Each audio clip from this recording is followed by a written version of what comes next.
మూర్ఖుల నోరు ఎలా మోయించాడంటే, ఒకప్పుడు నేను గుడ్డివాడనైనా ఇప్పుడు చూస్తున్నా. నిన్ను ఎవడైనా అడిగితే నువ్వు చెప్పాల్సిందండి, ఒకప్పుడు నేను ఒక పనికిమాలోని, నేను ఒక త్రాగుబోతును, ఒక జూదగాడిని సాక్ష్యాన్ని చెప్పినప్పుడు మూర్ఖుల నోరేమవుద్దంటే మూయబడుతుంది.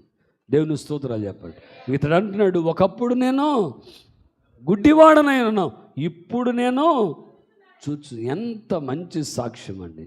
ఈ సాక్ష్య జీవితము ఎవరికైతే ఉంటుందో వారి ముందు మూర్ఖులు నిలవలేరు.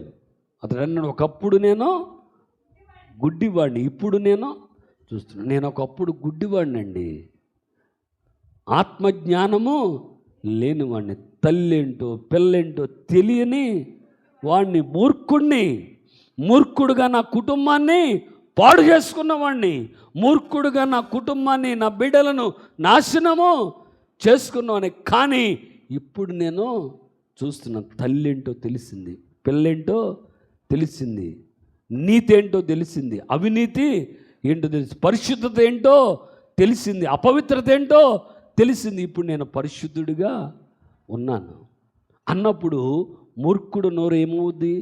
మూయబడుతుంది.